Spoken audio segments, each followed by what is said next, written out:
And we are live. Yo. All right. I forgot to memorize your last name, Nicco. Oh, it's Nicco Ago. Yeah. Augustave, but you know, Okay, I was gonna say Augustave. Is what's that too much? Is hilarious? that too N- fancy? Let me tell you something. I have heard so many different enunciations and pronouncements of my name. Pronouncement's not a word. Yeah, People me too. pronounce I my have a name, name like that. and when I hear Augustave, I'm like, that sounds Italian, but I Right. can't get mad. I'm pronouncing it in a Spanish, hmm the way It, I it read Spanish. you can kind of do that. My family is Creole, so Okay. or Haitian. We're Haitian. So the Creole language is a mixture of the indigenous tribes that were on Haiti, Spanish and French. All So right. it's like a combination of all of it. And I actually can't get mad at people like pronouncing it Augustave because it's like, Sounds cool, man. hey, I'm not gonna knock it. I'm not gonna knock it. Um, Yeah, but I yeah, what's like your it. last name if you don't mind? Ongli. Angli? I mean, it sounds Asian. Ong Lee. Mm-hmm. Yeah, yeah. But it's British. It's English. I'm all English, baby. Except So for like actually, no, I got some French and German and uh yeah, I think that's the most exotic thing is the French. It's only a little no, bit. it's understandable. They got around. The French and the British got around. Dude, Europe colonized the whole planet Yeah, uh at one time. We often the US gets pinned and blamed as though like somehow we were the colonizers. No, no, no, no. the US was the colonized and it was a worldwide agreement, sort of Yeah, like COVID. facts, facts. Actually, what's intriguing is that if you, a lot of people don't go back into history. So like nowadays, we are the big brother with the stick, but prior to the big brother with the stick, it was the Brits. The Brits were the big brother with the sticks, and Yeah. I think what prior to the Brits was I the mean, France Roman. had a big heyday. France, no, yeah, no, France. You can't sleep on them. They screwed my people over for so long. So, Yep. Yeah, we were um, talking about that, Haiti, the yeah, history of Haiti. man, let So me your tell you, people are, Haitian. French. Yeah, You relate, yeah, you're French Spanish. There's a little French Spanish in your blood there, yeah. right? Wow. No wonder why I like the like I wouldn't say wait, can I say like Native Americans and like Aztecs resemble the same kind of um genetics, not genetics, but what would it be called? Ethnicity? So Or are they the separate? North American indigenous people, Um like Aztecs, yeah, and compared to who? The to Haitians? well, the Spaniard blood and so not Spaniard, but the yeah, By the the way, Spaniard. before Britain, I mean, Spain was balling hard Oh and man. Britain was competing, I think at some point Britain took the advantage, but definitely Well, Spain was balling. so with all of the big empires, goodness gracious, history is just so intriguing and It just is. And that's brief history. We're yes, we're talking we're skimming and skipping so many things and major things, I could say. But I would say that we're skipping things, and then there's plenty of things that we're very ignorant to and we're not privy to because if you break things down etymologically and logically, a lot of history has been stripped, stolen, lit on fire, altered, um, hidden. I think it Uh, gets far out. I think it gets really wild. I think there's some oh super yeah, hidden shit. look, let me tell you, I think there's some timelines like get super fuzzy as some oh like only a few oh thousand years yeah, out. and I would actually like to point out that are you familiar with Graham Hancock? He's Yeah, yeah, yeah. yeah. So, And he's pretty like accepted. He's mhm. not too far out.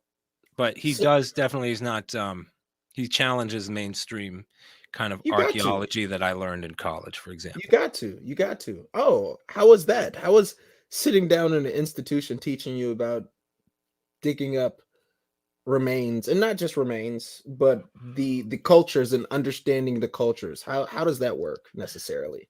Uh, I had actually a very good time. Okay, that's good. Today it's interesting because yeah, I would be far more skeptical of a lot of the content um, in the textbooks, but at the time, when you're in college, you're learning how to study, and Hmm. there is some. I think there was more allowance for critical thinking. Yeah, I'm not that old, but it's a lot of change in even the 10, 15 years since I did college.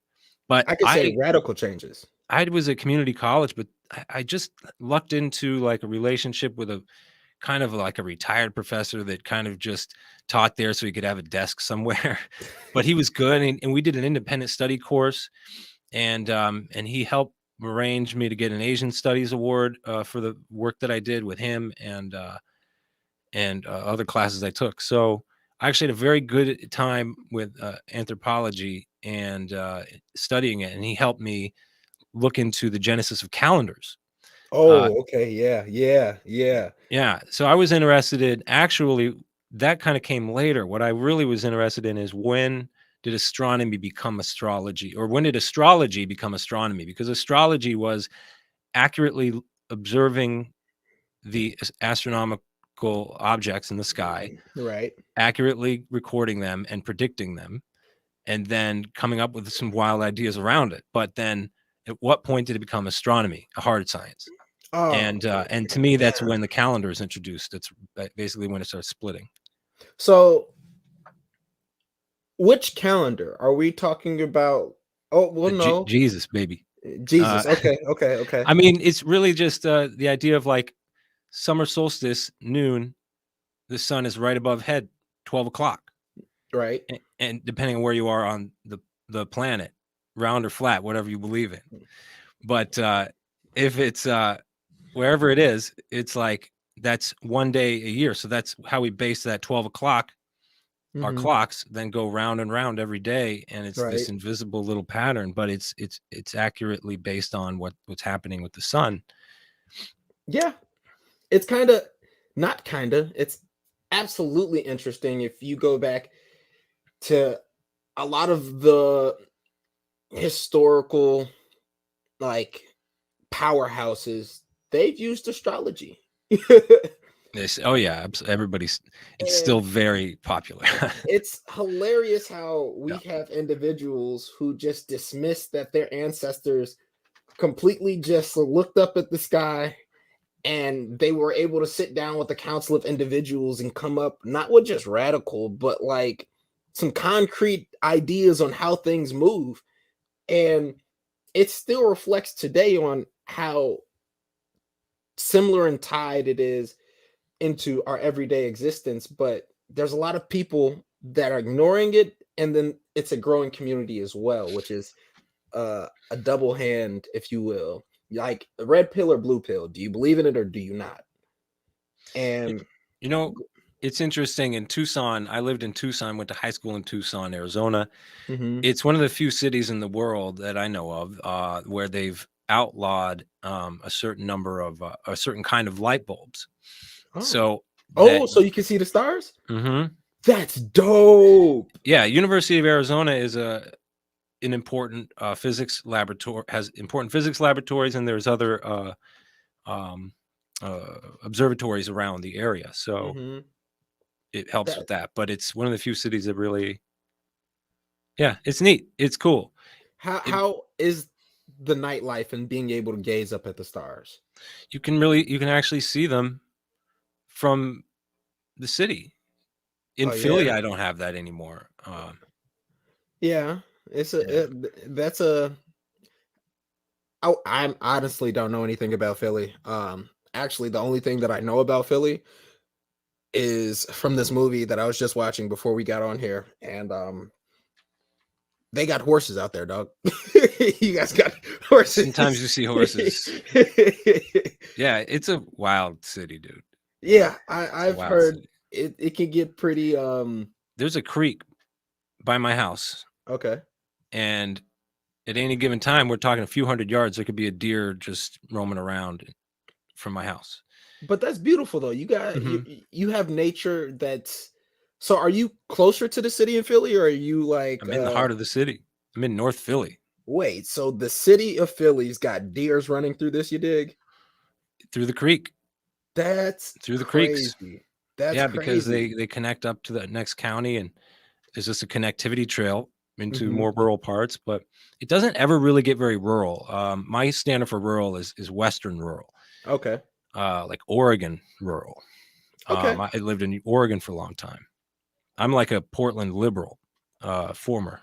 But also, like, Portland had these anarchists, these leftist anarchists, Mhm. that ran co-op coffee shops and did community radio, and it was a different vibe. It was cool. They were, The you know, it community was, was a lot more close knit. um, yeah, and far more accepting of varieties of viewpoints and things like that. But it's really become a I could get the gist of it. I could I get the love a gist. lot of I love there's so many people there that I love, and Mhm. the city has so many good points to it, so I don't wanna disparage it too much, but Yeah, yeah. I Philly's made mean, me a lot more real and more conscious of, I mean, poverty and shit like that. yeah, yeah. I mean, I've It's never so had weird. money. I've never had money. My parents didn't have money, their parents didn't have money. I'm starting to figure out how to even just doing shitty gig work, the way that I manage money is so much more effective.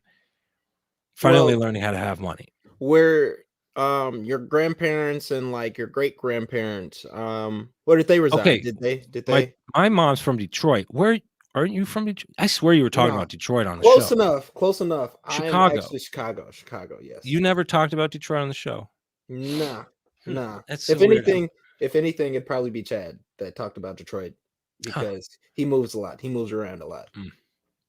Yeah. Um, I do tune into Aquarian Anarchy. Um, it's one of those shows that I reached to when I was just abandoning my leftist shows that Oh, I okay. was getting tired of So because of so COVID. Basically, COVID created a situation where the typical lefty was losing touch with reality, and um there's a few that I still right. like Jimmy Dore, but I actually took him on after Okay. looking for alternative left viewpoints. I Okay. like radical left viewpoint because the idea is taking care of people. Yeah, yeah. That's the Um, bottom line. But then they run into this contradiction where they agree that the government is terrible, it's ineffective, it mhm, spends poorly, right. it's racist, it doesn't care about the people, Mhm. and then they say, "So tax more." What the fuck? So yeah, please go into my pockets a little bit more so that I can complain about you guys a lot more.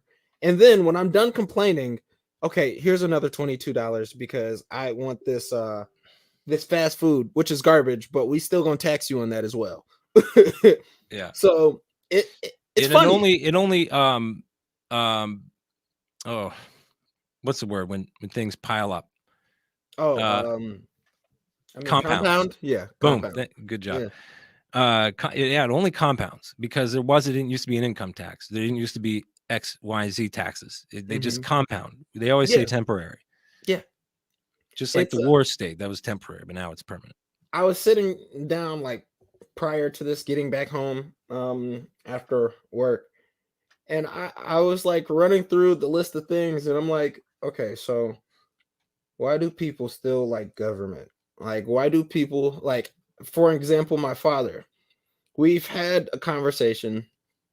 Now, I am not, I don't subscribe to any title other than somebody who's out here looking out for the betterment of the people. That's it. That's all. I don't really like titles because then you're giving yourself a big old label and there's parameters that's kind of expected. Now, when you learn not to give a fuck about people and there's parameters that are expected, wait, oh no, stop it. Lighting Stop it. problems?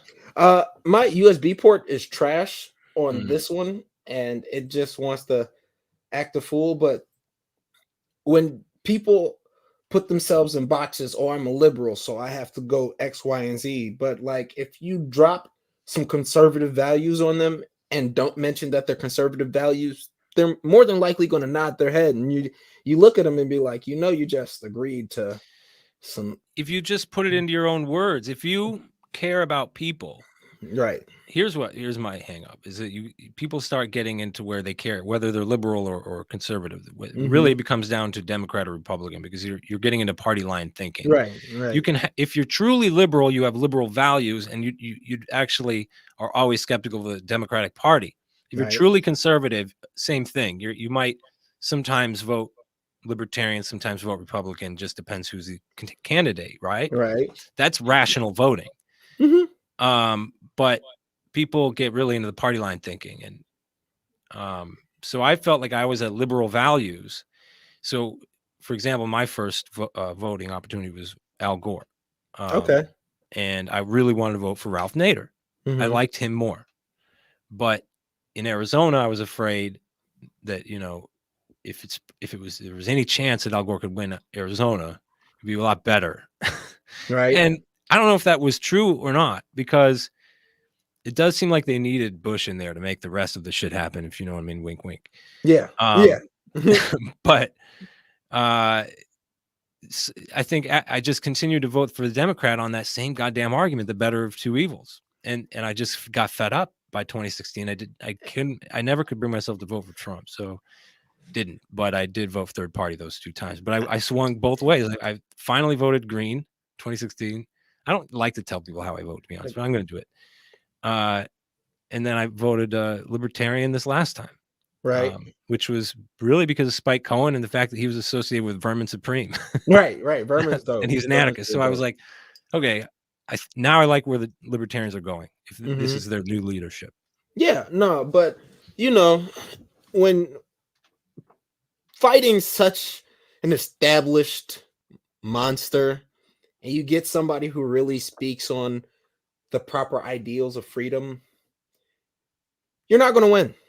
Like, even when you have the numbers, for example, if you've watched my my Ancestors, Dick Gregory basically won his going for president, I think in Virginia or something, like 5 million votes.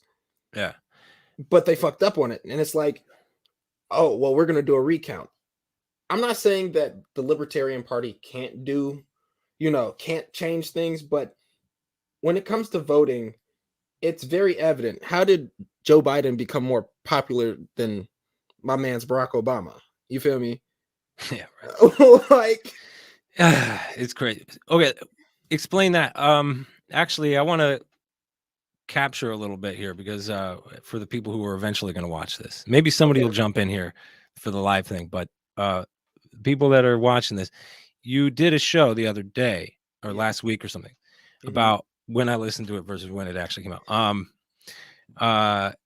About the fact that you related to, use the term ancestors, but I was thinking, I hate to be, hung up on definitions, but they're probably more like relatives. So you're related to Malcolm X and Dick Gregory. Not related to Malcolm X. Dick Gregory, I am. Oh, well, look, if we want to play this game of like long lost, we could, but I'm not going to get a 23andMe DNA test. No, I wanted to do it. Now I'm like, I don't want to do it anymore. Oh man, I was so for it, but then they're going to be like, oh, you're West African and Haitian. I'm like, where'd y'all get that? Y'all don't even contact with Africa. The last time y'all like really sent Africa, half of them developed polio. Okay. So it's still happening, which is fucked. Which is very fucked. Okay, so one of the things, the thing that made me intrigued about you in the first place was that you, I guess, break a common mold. You're a Chicagoan, liberal city. Do you view yourself as an anarch, a libertarian, a hotep? What's your thing? You just said you don't have labels. No, I don't have labels, but I align with the hotep community because it's a foundation where it uplifts Black people to do better, not just for themselves, but to do better for the community so it can uplift the community and do better for Black people. And that's one of my major points I is to, like that for everybody. yeah. There I needs mean, and the fact is that they're embracing anybody that embraces their views, yeah, which yeah. is great. But it's Um, definitely pro-Black, yeah, super it's pro-Black. pro-Black, but we're accepting. And what's beautiful about the ideology is that I'm not going to segregate you from attempting to help build a community, because at the end of the day, I don't care if you're Black, white, Asian, yellow, or a bee, or a goddamn ant.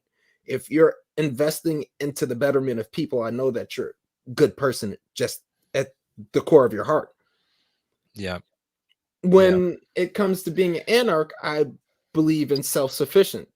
We all should have been self-sufficient coming out the womb. Like, the fact that we sit here and we're okay with being taxed with property that the government can't even fucking own is astronomically backwards. Like, we sit here on property. Matter of fact, this is like kind of stray off, but like, I could be on somebody's grandmother's head right now, like a grave, Yeah, I and know. me not know I it. think about that a lot in around here, especially because there was Yeah, yeah, they didn't give a yeah, fuck. I This yeah, creek right here was this creek that I just mentioned was an indigenous haven, yeah, right? yeah. Yeah. So I I can't fathom that, The like, Lenape, by the way. Shout out to the the Lenape. I'm on the Lenape. Lenape ground right now. Put it Mm. that way. Respects to the people. And what I don't understand is that we as people do not conceive the idea of, okay, well, if this place really cared for us, we wouldn't be getting taxed, or we wouldn't have to pay for housing. Like, communities would be kind of set up a lot better than what they are. I'm not going to lie to you, on the other side of the tracks, you go like 10-15 minutes across the tracks, you can hear gunshots like it's nothing.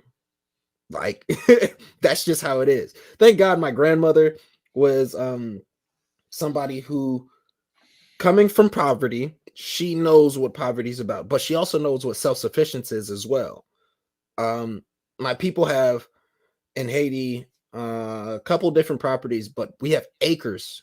And so we have plantain farm, walnuts, we got moringa tree seeds, we just a whole bunch of land. Yeah. And understanding that idea of, okay, well, they're good over there, even though they're completely and utterly fucked by the French government, and we can't get up a leg financially. um the people in Haiti, besides now, because I know there's a lot of crazy shit going on, um they're self-sufficient people. They're people who, the first Blacks to free themselves, that were privy to, you know, the first set of Blacks to free themselves from slavery, and it's self-sufficiency. Shout out to the Irish, because y'all helped us out as well. And that's me. Hey. uh so Which yeah, go ahead. what's up? Nothing. Oh, okay. So my people, when it comes to self-sufficiency, my father always said, don't let your environment. And it's always stuck with me. Being in a liberal city, I know a lot of liberals that I love dearly, and their ideologies are ass backwards to me, but that doesn't change the fact that I want them to be good. Because even though, because politics does nothing but, is nothing but like a reflection of your culture and how you believe that living should be accessible, or things of that nature, how things get taken care of. Government is just the big ass culture vulture, and just flips it for profit and things of that nature. So if you have eradicated government, I honestly believe that once everybody gets their petty quarrels out the way, the human race would be damn near the most advanced goddamn thing that we know. But instead, with all these different blockades, with all these different different types of segregation, to keep people in the thinking different ideologies is like there's no such thing as harmony. Like there's no such thing as harmony. Balance, yes, there's a left to a right, but when it comes to left to a right, it doesn't mean that you always have to be all the way left and like always have to think like that. So I kind of got into I don't agree with politics. anybody. I never have a conversation with anybody. I'm just like agreeing with them. It's always, but that to me means that I'm seeing life. But that's beautiful from my angle, and that's it. That's beautiful. I don't want everybody to agree. Yeah, but that here's it's pointless. The biggest breakthrough that I've had in my life isn't so much thinking differently. It's getting along with people. I'm doing that a lot better. Actually, I used to be a real douche, dude, and I'm still kind of learning not to be a douche. But I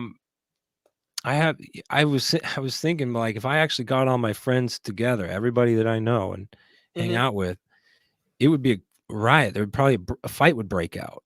Because I can align with that wholeheartedly. I can align with that. Yeah, I think it would be a problem.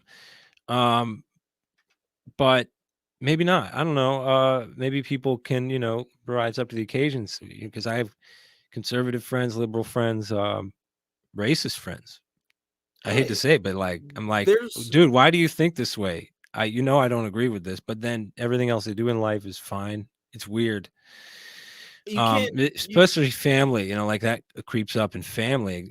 Like my family is like Western Pennsylvania people in the whitest, like country towns that you'll ever run across. People who fled, they didn't want to own slaves. They didn't want to have anything to do with any of that. They just wanted to hang out with white people all the time. Right. That racist. That's they didn't. Okay. Yeah. So I've kind of forced myself to like find the value and just really look at what are you doing? Are you going out lynching people? Well, then I'm not going to talk to you. I'm not going to hang out with you. Yeah. But if you really call the police on you, if you just say some shit once in a while, I'm like, roll my eyes at it. Yeah. Well, like you said, you don't always have to agree with somebody, which is beautiful. Yes men's in this world are pointless. Everybody should have their right to their own opinion. Now, granted, if you hate me because I'm black, but then I start talking to you about something that you align with, you'll still probably hate me because I'm black, but then you're like, you can wear him down. Yeah. Who's that guy? He was on Rogan. He's famous for this. He does this whole, he's a blues musician. Oh, yeah. And he does the thing with the KKK.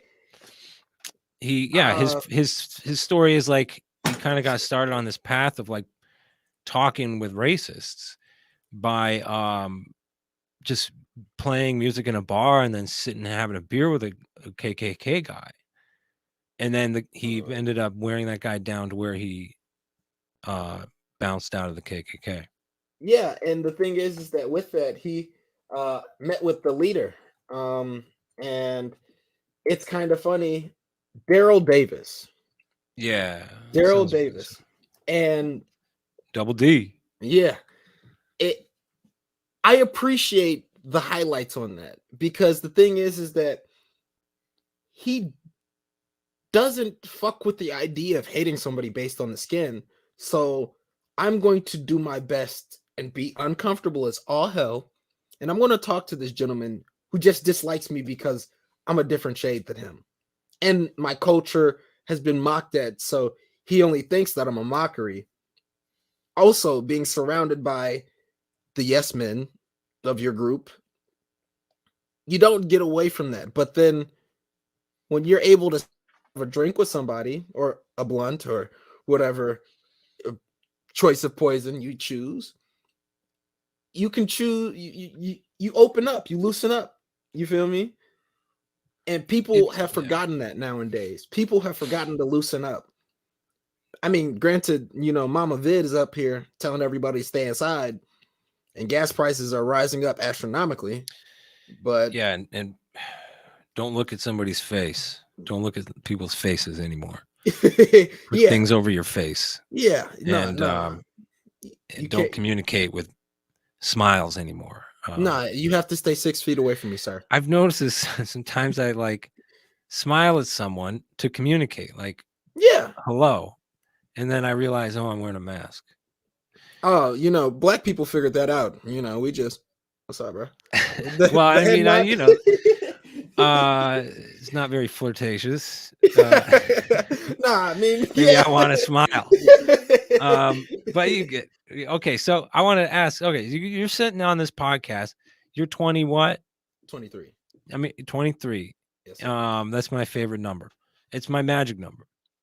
Um, it's a portal number, man. Shit comes through 23s. I Have you experienced for the that? longest of times, 23 was my favorite number. Actually delving a little bit Marcus deeper could into probably explain some shit along around that. yeah. Yeah, but I've been 23, what it means. It's a 5. That's a yeah, pentagram. but not necessarily just the 5, but it is in I like to use Chinese astrology. I'm part of Gary Greenberg advanced numerology classes. So I was put on and I was privy to a lot of advanced numerology. Hey, if you guys are interested, that man is closing his classes. You got 71 days. They're not cheap either. So, but and the number of 5, where's my notebook? I can actually break this down. 5 is dragon, and the number 5 is 1 is masculine, 2 is feminine, 3 is child, 4 is structure, 5 is open-minded and creativeness. So open portal. What people don't understand is that God didn't give us alphabet for fingers, gave us numbers. And with those numbers, there's so many energies that just hold on to it. So, oh no, I didn't write down the 5s, but I have the dragons. That's stupid. Why did I do that? Yeah, I don't know. I don't know either. 2, 3. Yeah, I'm a very organized Gemini, and it's really my detriment at times. So it doesn't help. Yeah. It's the second Gemini that I've mentioned today. The second time the Gemini has come up today for me. What's your sign? I'm Libra, and well, there's some famous Libra Geminis. Yeah. Combos. Yeah. No. John Lennon, who when I had long hair, when I had long hair and big glasses, people always said I look like John Lennon. That's hilarious. But I just still don't see it. It's just I was people see called what they want to see. Eddie Murphy. I was called. Turn off the note. You don't hear my text notifications, do you? They're annoying me. I do, but it kind of fades if you talk over it. If I'm talking, I just heard one thing, but yeah. no Well, this is somebody that has a way of he might text 25 times. Yeah, throw that on mute. Throw that on just mute. keep talking. I'm sorry, man. I gotta go turn these notifications No worries, boss man. No worries. Right. Like I said, I'm very appreciative and grateful for you allowing me to be on your space. Man, pleasure mine. But I'm just getting this whole thing started. Hey, you got to start somewhere. I'm actually kind of restarted. I had a podcast at one time. And what happened to it? It'd be like that. Fizzled out. Yeah, it'd be like that. It fizzled out when I moved to Philly. It was a life change moment. Kind of give up everything, restart fresh. Well, new beginnings are always a blessing because, and even when it doesn't even feel as if it's a blessing. So this great reset, right?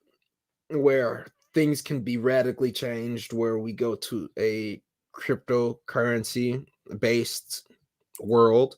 We forget about the paper trail, the paper fiat.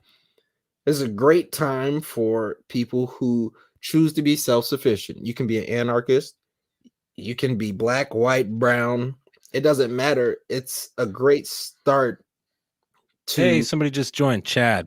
Is that Chad? Is it? Let me see. Nebuchadnezzar Chad, or is it? Yes, sir. Yeah, that's the boy. That's all right. Good to have you. What's up, Chad? But one thing that I've also am very cognitive of is oh boy. See, this is my problem. I lose my train of thought. Me too, and I kind of sometimes when people jump in the chat, it fucks with you.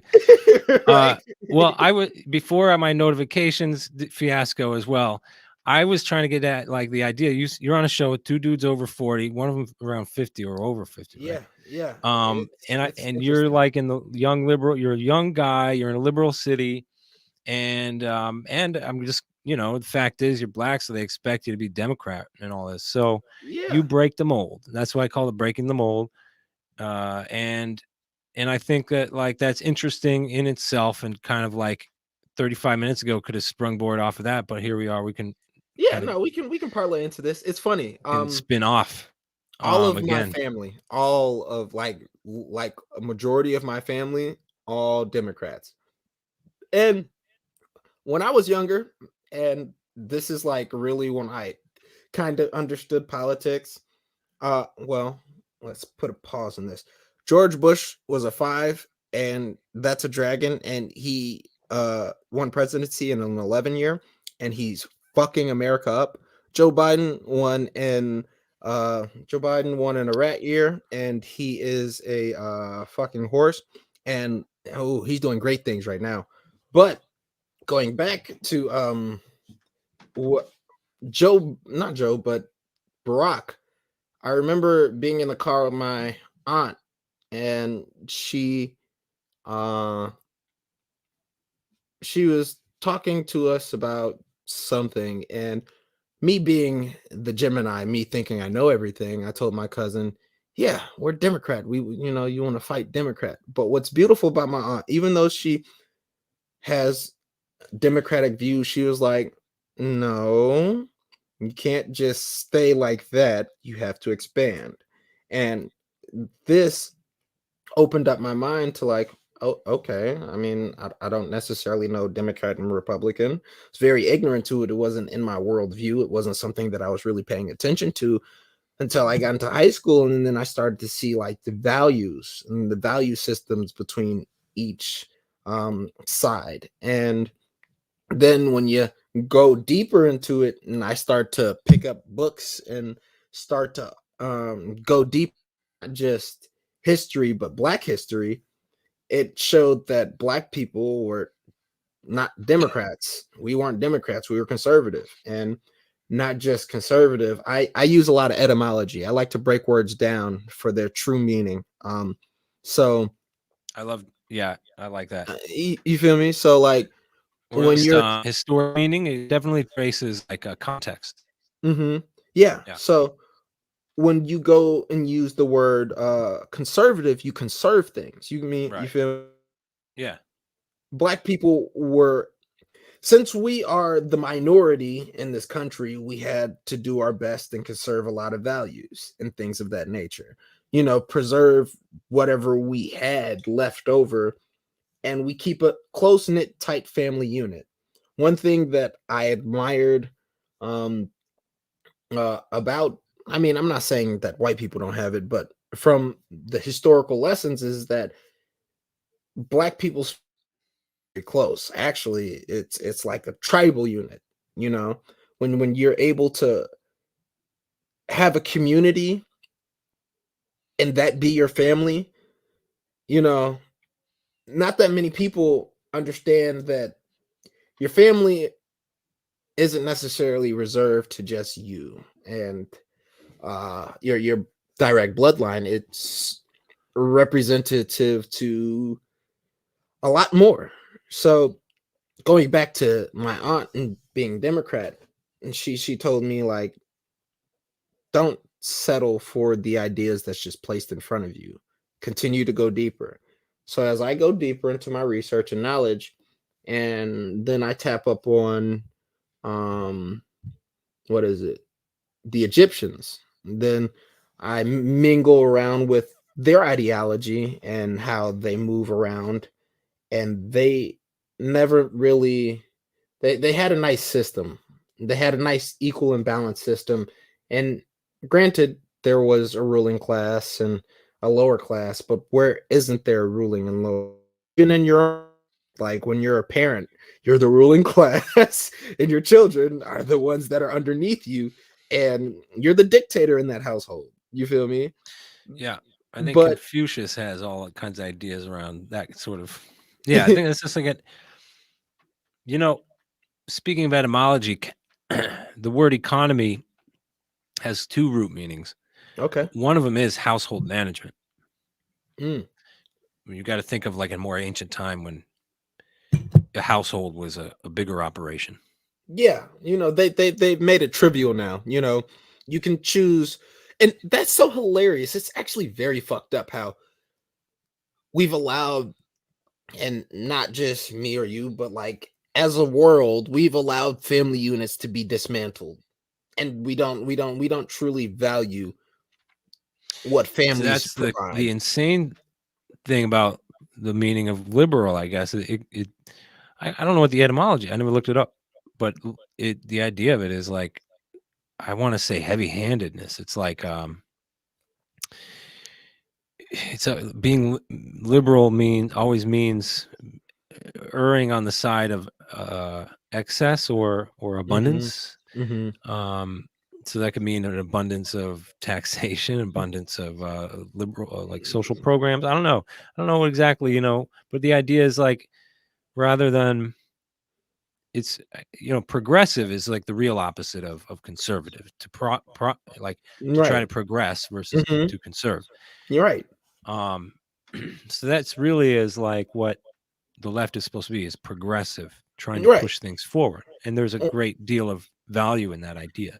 Yeah, there's a give and take to it. There's a polarity. There's always a polarity to something. Like I said, left and right. You choose the pill, but But what's interesting about the contradiction of especially for Black communities and being progressive oh, is, we're not progressive. yeah, it's like this idea that it's somehow progressive to be a single mom. Oh, because you get more It's money. somehow progressive to have several abortions before you finally, Figure out which one's the one. would, yeah, if you want to or not. That Um, that gets tossed out with the family values. You feel me? If and I'm not coming at women's throats or nothing like that, but if there's fathers in the households to teach the girls to conserve your true value and not give it up, because men, we have to create value. Women are automatically born with the value. In my perspective, um, I'll do a million and one things more than I would for my mom than my dad. That's just how it is. there's I love some my logic to that. Yeah. I love my dad, Yeah. but at the end of the day, what he has done was instilled values into me to make sure I take care of. Uh, and it's like nature. You always have something that is like the lion, the big lion. He lays his ass around all day and has like a whole bunch of women, but when it's time to fight, his ass gets up and the woman goes protects him. But he goes out there and fights. You feel me? There's like, I want to say, a symbiotic,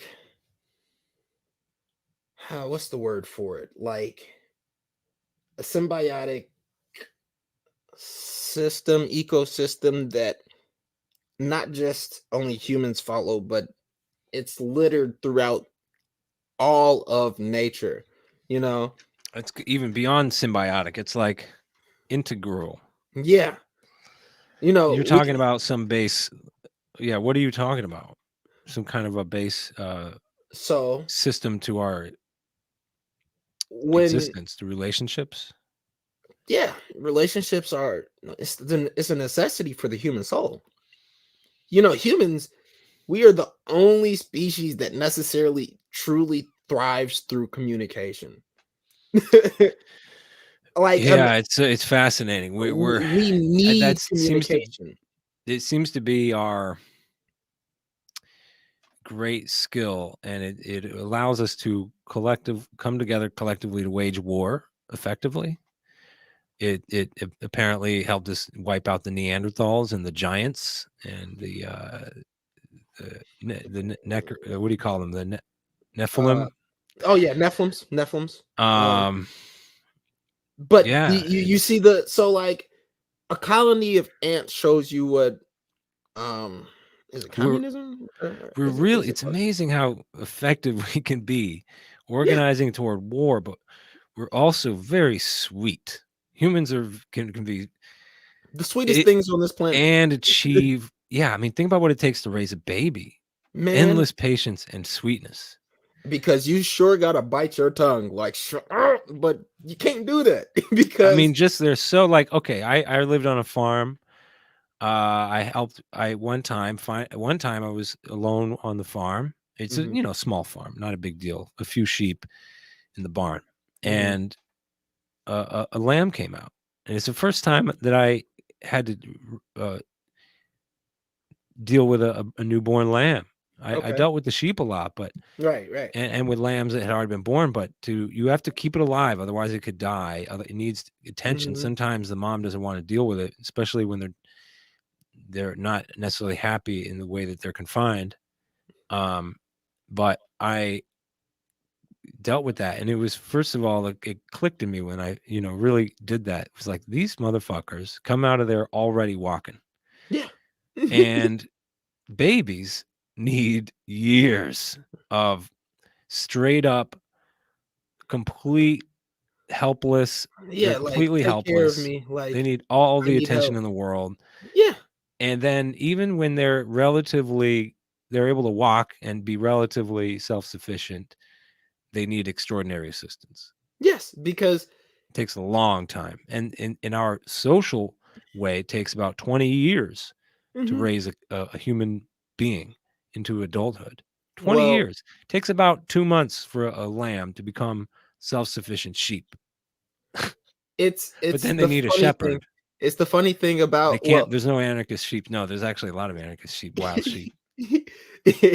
but that's with the confinements the shepherd that's what the confinements of humans integrating themselves and domesticating those sheep. You Yeah. know, everything on this planet is genuinely self-sufficient because everything is a cycle, like I said. You know, nature provides the grass for the cows and, you know, everything else to eat, or and nature also does what is it, population control, you feel me? Yeah. Nature is the true population control of what needs to grow. Okay, well, this and I'm very, very I wouldn't okay, fuck it, I'm radical with my thought, and I don't necessarily believe that um and certain processes that were told to us. So like an evolutionary process, like a chicken's related to a dinosaur, and like a lot of other things. And I'm not knocking the idea. I'm not a scientist. But we also call fossil fuel and we say it's from dinosaurs, and that's fucking false. Like, how can bones turn into oil? Yeah, it's I don't understand how that myth was created. I don't even understand what oil is, but it does actually seem to be a completely it's basically fossil fuel is a fossil term, Yeah, but we still use it. yeah. Um, You know, and I don't know if like it's it's the lack of amazing. questioning. It's the lack of questioning and Yeah, the believe the context science clues. tends to mean stop questioning, and Yeah, that's exactly. fucked. That's a very Exactly. dangerous path. Yet they want us Because to keep going that that way. that that's their form of control. And we've already known this and noticed how things are controlled either via an outside interaction or direct interaction. It's one or the other. How did And you? Oh, sorry. I no, thought you I no, paused. no, I I go ahead. misread the pause. Go No, ahead. No, finish. no. I was drawing a blank. Look, I'm graded. Really? I was drawing a blank. I was drawing a Oh, blank. okay. How did you end up on the show, Aquarian Okay. Anarchy? So I was it's through Chad. Chad, shout out to Chad. Um, I met him through the Hotep chat, and him and Marcus were already Hotep chat, familiar. is that from Hotep's been told you chat or a different Yeah, yeah, room or what? Hotep's been told you. So Um, Patreon? Patreon or Okay. before Patreon, before this was like kind of the OGs. We were in a what is it? We had a Telegram chat, and I was on there every day. They were dropping gems. I was Mhm. learning a lot. and it was I think Hotep. We had it was a Saturday where he was Hotep Jesus was doing a call, and we are all shooting out ideas, and I think it was, I don't know, something. Oh, you know what?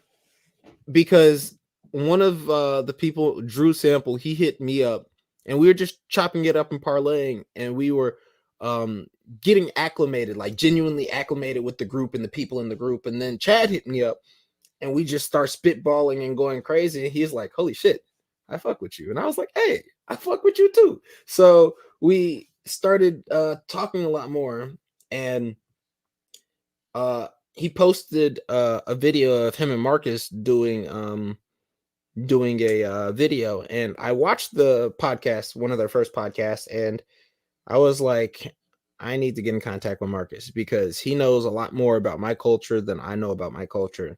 And my Just culture, yeah, because he's it- all voodoo. yeah, and it's like it's a taboo. Like if I were to go start talking about voodoo to my grandmother right now, she would get the strength of 1,000 men, stand up, grab a Bible, and smack me in my face.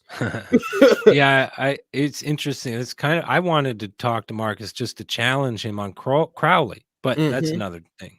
So Yeah, that people that's a whole should nother go watch beast. that. That's a Yeah. beast.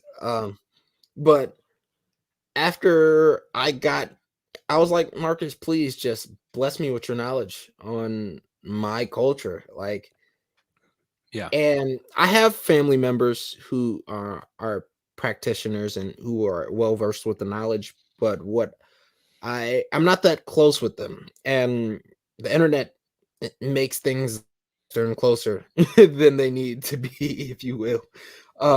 So they were like, Marcus and Chad really appreciated my viewpoints and how not um linear. I wasn't a very linear person. I had depth to me, you know. There was a lot more range of um I guess you will uh intellect that they appreciated from me, and they recognize that I have talent, and that they've helped instill the idea that I'm not worthless. So uh continuing on with the show, not only did I drop gems, like sometimes I'm just on a roll and the Gemini in me just starts picking up, uh but I do a lot more learning from them.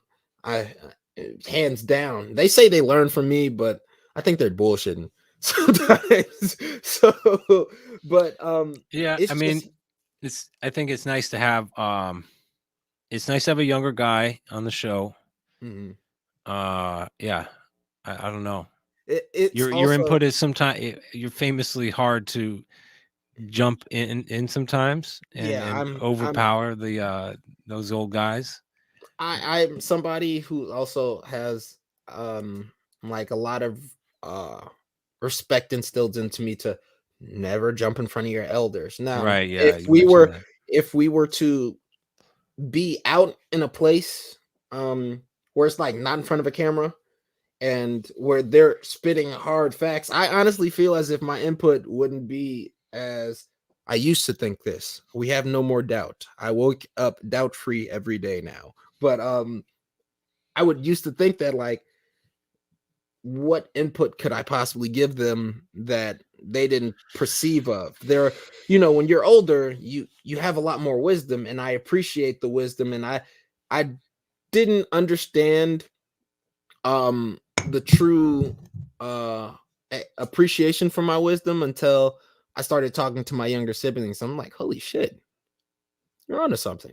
And then I'm like, wait, maybe that's why they like me because I'm onto something at certain times, especially in Right. this generation. Um, it's a funny generation. And the I'm in a closer you funny are generation. to the age of children, the better you can communicate with them. And Mhm. then they are not that far from being a young adult. They probably like me, I'm almost 40 and I still often feel very much like your age. You got Uh to. You can't lose Especially, that I'm child. trying to do the podcast. I'm trying to capture shit again. Not because trying, you're doing. I'm doing it, but like also trying because it's different at my age to get into Yes. things. When I hit Portland when I was 21, Mhm. I just started rocking and rolling in that town. I got right into music, got into community radio, got into festival production, got into Yeah. comedy. I just kept running and gunning through life, and it was it was a blast.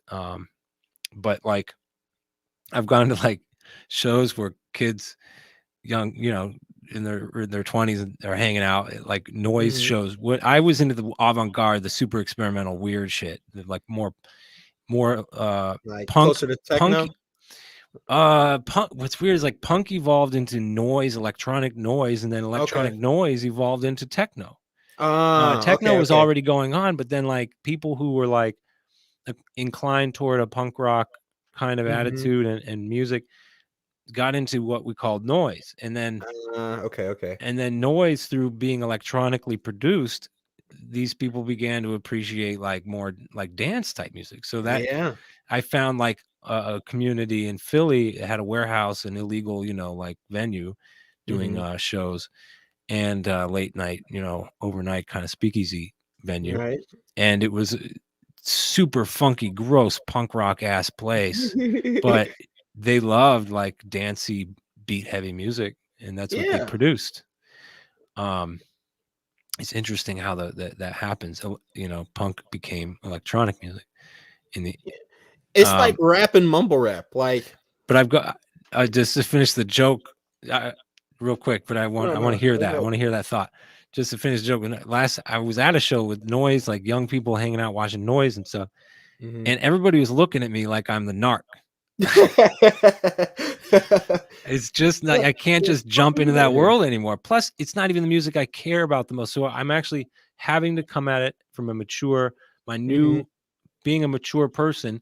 I'm Right. going to approach everything far more professionally, but also I'm not as interested in just being in the scene for the scene's sake. Yeah. Like you have to stomach a lot of garbage. But anyway, throw that aside. Mumble rap versus rap. That is something. It's like that's a whole It's it's generation of crazy. rap now, and I feel like something's gonna pop in a different direction soon. So, I don't know what it's gonna be, but I feel like it's just it's are you drowning in the familiar mumble rap, and it's gonna have to blast a different direction soon. are you familiar with, Juice World? And, Who? like, how Juice World, he was, somebody who he was a young kid who was, on the scene and growing up, and, he actually went to my school. He became very famous. Um, he created the song "Lucid Dreams." Like, I still see you. I'm not even gonna attempt that. Uh, he blew up. He was from my high school, and it's crazy because Chicago has a lot of influence in rap, which like people don't give it its props to. I actually am biased and I prefer New York rap because those niggas actually use lyrics. But Which were um as in New York, which New New York York? rappers? You said New okay. York. I meant somehow. Uh, Okay. but Currently, are New York rappers more lyrical than or are a you just lot talking about the old school? No, no, no. I'm talking about old school and new school. Like Hmm. that's that's the place where wordsmithing was born, baby. Yeah, New York is a fast talking town. Yeah. Yeah. We Chicago invented drill rap. I'm not very in depth with the history of the different genres of rap that really spurred out, but drill Yeah. rap is with Chief Keef and when Dreadheads came out and that's when drill rap and drill and trap were intermingling. And so rap music became a lot more aggressive, you know. I'm not saying rap music wasn't aggressive back when it started out, and I'm not saying that it was aggressive. But drill rap is what um hyperinflated the smoking, drinking. Well, no, that was like Screw? You mean Screw? Southern DJ Screw? Yeah, you got that. There's But drill. You're saying drill, but then there's screw. no, drill rap is like, oh man, the term. Like, if you were to listen to Chief Keef, I don't necessarily know. See, here's the funny thing about me. Even though I'm from Chicago, I'm very introverted extrovert. I live in my own world, but I'm able to adapt and acclimate different information. But my wherewithal on all of the knowledge 100% is not going to be there. My memory is ass sometimes, and we're working on that. That's in the works. But no, Some ginkgo biloba. drill rap is like legit something that came out of Chicago, and it's something that grew up and blew up. But if we go over to that drill rap is something assimilated to mumble rap. It's You could interesting assimilate it. because screw is like that too. Screw is like robo tripping. They were Okay. taking too much Robitussin, getting fucked up, Yeah. and then like rapping based on that vibe and producing beats based on that vibe. And then he liked to screw with the voice. Ah. Um, so it was like he invented like the dropping it down an octave or two, and that kind of thing, which I think Lil Wayne did a lot of that kind of stuff. But he's a Southern rapper, so he was influenced by that. Yeah. Yeah. But I So, want to but it's say, like the culture of getting fucked up and that being part of the thing. yeah, It's a dangerous precedent, and that does seem to be. I mean, it's it's sort of interesting like though. Look, Nirvana. It's sort of like Nirvana, which is interesting because you see in Philly. I don't know what it's like in Chicago or elsewhere. Where you see a lot of black kids your age wearing uh-huh. Nirvana shirts, Yeah, T-shirts. yeah. Is It's that it, it nationwide? it's not Because nationwide. But I will say that I asked one the other day, "Do you listen to Nirvana?" Somebody, a bartender that was wearing that shirt, a woman, mhm, young woman wearing the T-shirt. Do you listen to Nirvana? And she said, "No, I borrowed it from my sister." mhm. What does that Well, mean? So it's you borrowed it from your also sister. Did she listen to it, or you guys just have it because it's like 90s nostalgia?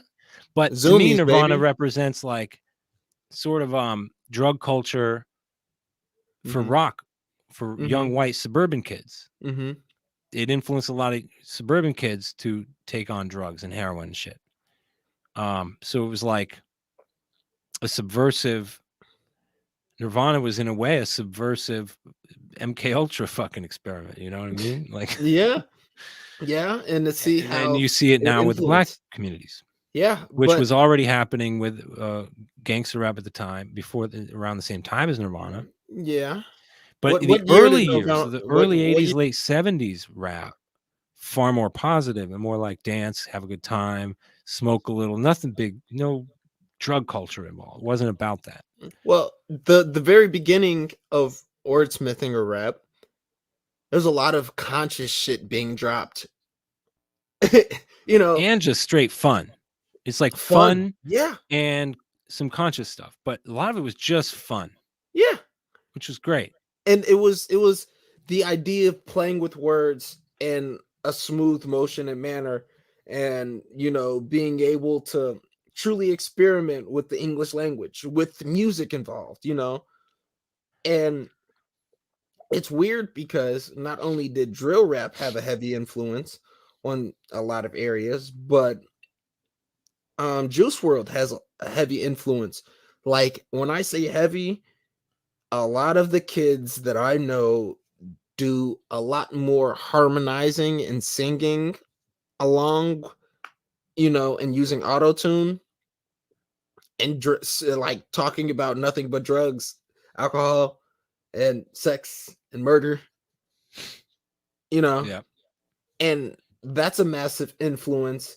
But Juice popularized a sound that is like continuously like and heavily taking over, like, I would say Chicago, and a lot more. Like, you can hear, if you were to sit down and listen to the radio now, you would hear a lot more artists singing along with the song opposed to giving you lyrics. I mean, lyrics are words, but like bars, you feel me?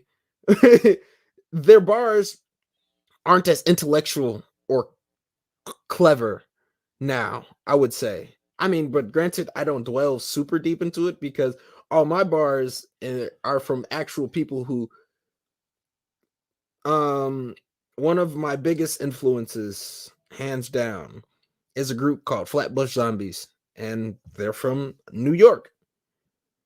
Okay. And they are into drugs. Like they spit about acid all the time, but not just acid. They don't talk about always running around. I'm gonna shoot you in the head with the fofo, and then guess what? Your mama's gonna be crying at a dodo. Like, nah, they don't even hit you with that all the time. Yeah, there's thousands of I'm But sure they don't highlight hundreds, that. They at don't least highlight hundreds. that. They stopped highlighting the people who Well, actually make you think. we don't even need any sort of mass media, really. We don't need a radio or MTV to say, here's the artist you should pay attention to. It's like, I mean, it's we're adjusting to a different world now. Right. No, it's super different. The underground scene is And you don't need, a we're lot we're more. adjusting to a world where you're not going to need. Um, God, I'm thinking about this book that I never read. I was told to read it, never read it. It's called Noise: The Political Economy of Music. It's basically sounds like an anarchist viewpoint on music industry. But I Mhm. never read it, so I should read it. But the idea that I remember hearing was like, you shouldn't ever, as an artist, really be more popular than anywhere beyond your local community. Yeah, Um, facts. and and in the digital world, in this world, maybe your local community can be actually a global community, but in a local size, like 1,000 people, right? The goal today is to have somewhere between 100 and 1,000 followers actually paying you a little bit of money so that you can um, maintain your Continue. operation or live Yeah. on it. Well, And what now that's all you need. And if you can do 1,000 people in a city and fill a venue, that's really you're pretty massive artist. But if you can do 10 people in every city, you can actually book a you tour and accumulate. survive. Yeah, no, you accumulate, but it what's purported and what is like hyperinflated once again is the idea that you want to be popular. They want to strip the idea of you wanting to keep your privacy. The idea of yeah, privacy is a big part of it. If the idea, yeah, they want to inflate the say like they want it you basically they want you to crave fame and celebrity so Yes, much that you will yes, sell your soul. exactly. Wait, If you wait. believe in I that know on you. I know you know the Island Boys. what? I'm an island boy. It's two white kids, I guess, and they're from Miami, Florida, with like you know how like punk rocks used to have those spikes in the Yeah, the mohawk, Mohawks. but now they have dreads, I guess, that stick out, Uh-huh. and they blew up over the internet. And this man legit said, "Oh yeah, I sold my soul. I could have made a sacrifice. I could have done this." He went on Instagram Live and said, "Yeah, I sold my soul. This, that, and the third." And it's like, so where do we come alive and realize that the true celebrities are in their communities? Like they're not out in the world. Like I know there was back in a time where my grandmother, like it'd be disrespectful for you not to say hi to walking past somebody, you know, in your community. Like in your community, you knew everybody, but everybody knew that one person, and that one person was their celebrity. Aiming to be that celebrity in your community is great, but now aiming In to be a Philly, we call that your celebrity, block captain. yeah, You have like, 20 to 50 houses on a single block because they're just butted up against each other. I mean, Chicago's probably like that. I don't know how your homes yeah, are no, we're structured. um, I'm You gonna have say row this, homes.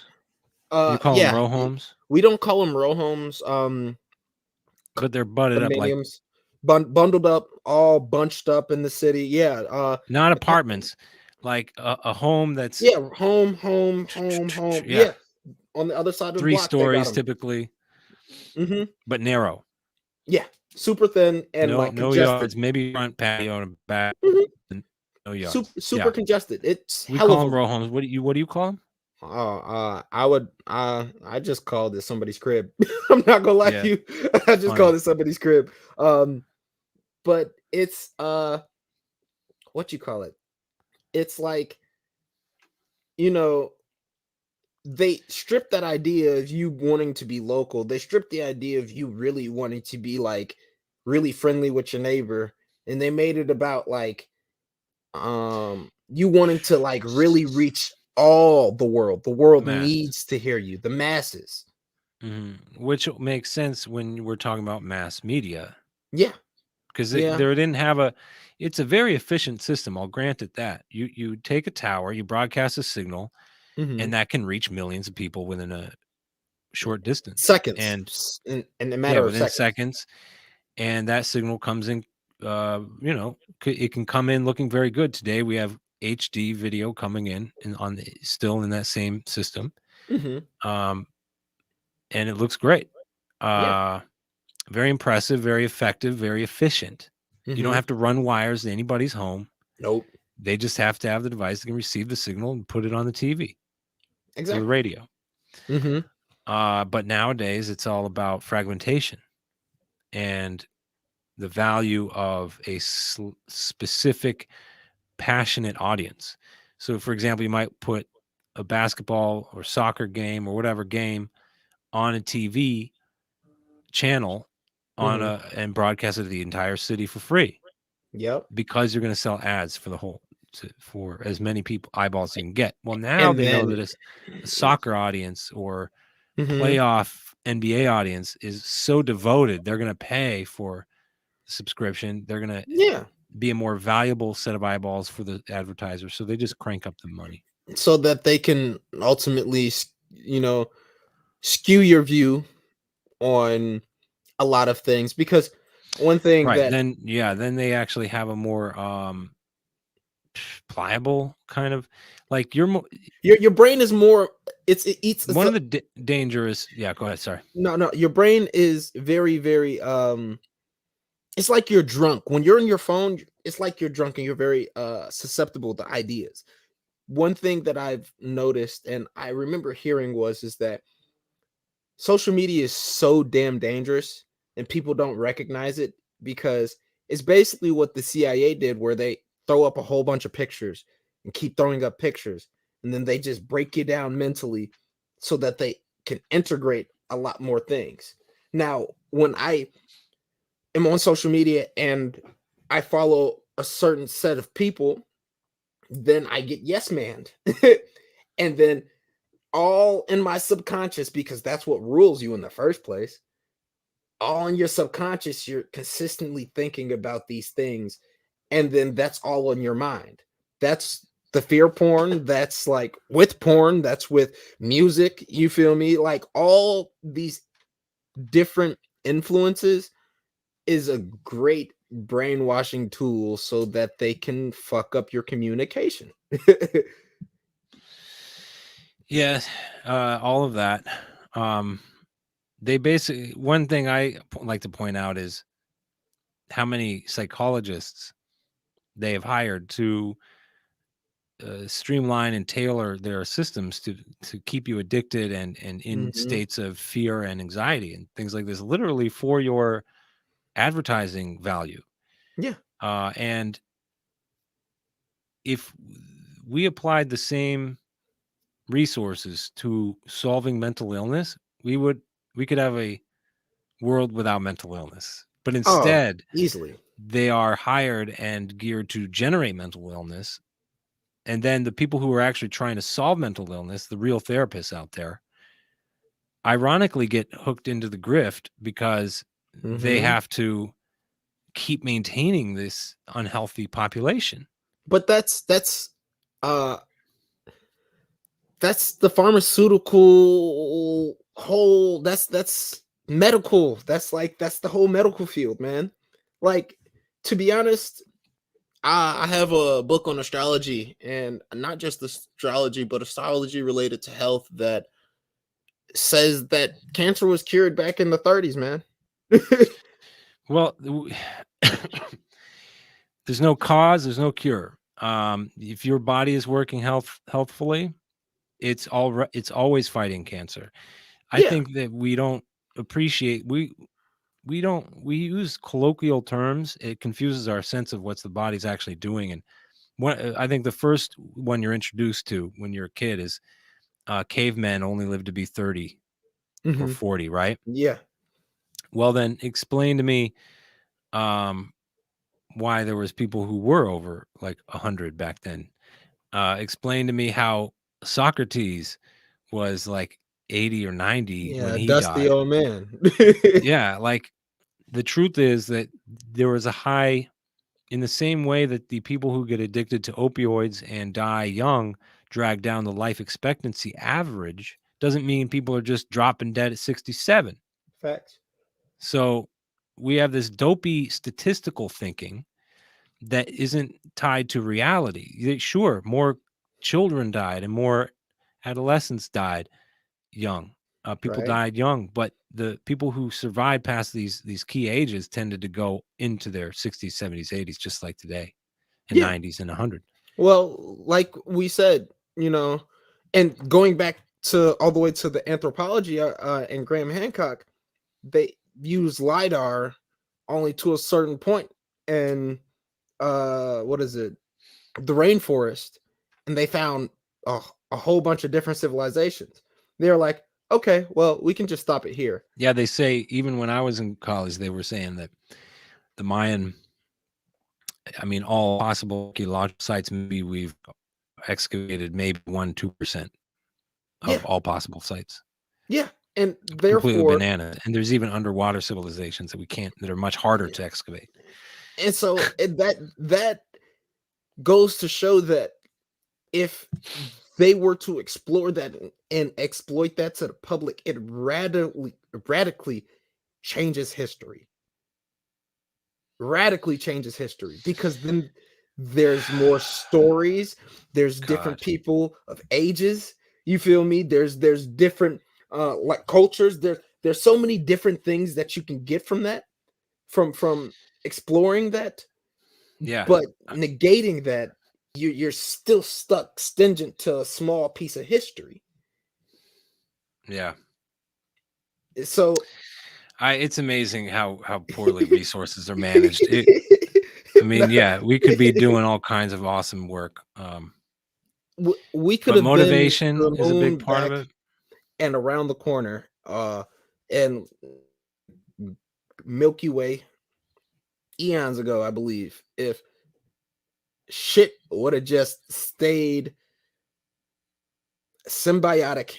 You know, one thing I don't believe in is true segregation, but I believe in an idea where if you segregate areas where you're able to build up communities, different ideologies, and come together, not with the segregated mind point where you stay away from me, but you build up from your own different knowledges and you come together, you do nothing but go up. Now, you may disagree on things, but the beautiful thing is disagreeing on things makes you believe and makes you more understanding and open to somebody else's truth, therefore adding to your own truth, being able to expand upon it. But instead, we're still chasing the rabbit tail, but like, for why? We know all this shit, all the problems we have on this damn planet are very, very easily solvable, but it's not easily be solvable. Oh my gosh, my words.